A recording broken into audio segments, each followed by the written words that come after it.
Hello friends, আমি চলে এসেছি কার্তিক নতুন ইউটিউব চ্যানেল টু সাইড কিচেনে। আজকে একটা নতুন রেসিপি নিয়ে। আজকে রেসিপি হচ্ছে ডিম কষা। সেটা বানাতে কী কী উপকরণ লাগে আসুন দেখাই। তার আগে একটা কথা বলে, আমার চ্যানেলে যেসব ভিডিও ছাড়া আছে আপনাদের যদি ভালো লেগে থাকে লাইক কমেন্ট শেয়ার করবেন, বেশি বেশি করে শেয়ার করবেন। আপনি যদি আমার চ্যানেল নতুন হয়ে থাকেন প্লিজ সাবস্ক্রাইব করে দেবেন, নিচে বেল নোটিফিকেশানটা অল করে দেবেন যাতে আমার ভিডিও আপনাদের কাছে আগে পৌঁছায়। তাই চলুন ডিম কষা রেসিপিটা বানাতে কী কী উপকরণ লাগে আসুন দেখাই।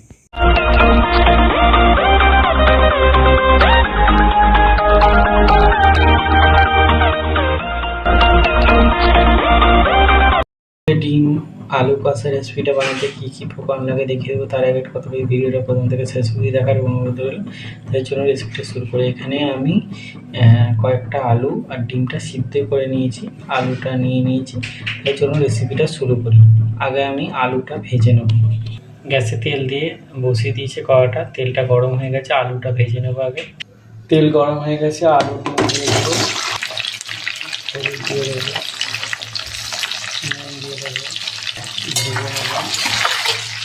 আলু ডিমটা হালকা করে ভেজে নিয়েছি, তুলে নেবো। ওই তেলের উপর দেবো পেঁয়াজ, টমেটো, একটা শুকনো লঙ্কার গোটা জিরে। ভালো করে ভেজে নেবো পেঁয়াজ ভালো করে ভেজে নিয়েছি। এবার মধ্যে টমেটো, কাঁচা লঙ্কা, আদা, রসুন আর পেঁয়াজ পেস্ট করে রেখেছিলাম দিয়ে দেবো। এবার লঙ্কা, হলুদ, জিরে দিয়ে দেবো। ভালো করে মশলাটা কষে নেবো।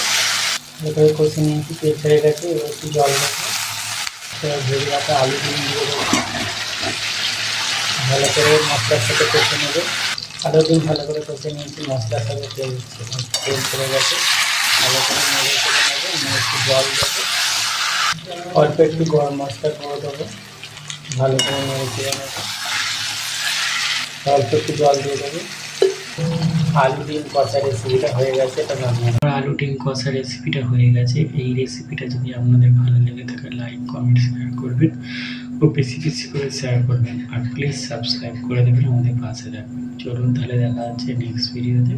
এরা নিত্য নতুন ভিডিও পাওয়ার জন্য আমাদের চ্যানেলটাকে অবশ্যই সাবস্ক্রাইব করে আমাদের পাশে রাখবেন। এবার আলু ডিমের কষা এইভাবে বানিয়ে খাবেন, অবশ্যই খুবই ভালো লাগবে। চলুন তাহলে দেখা হচ্ছে নেক্সট ভিডিওতে।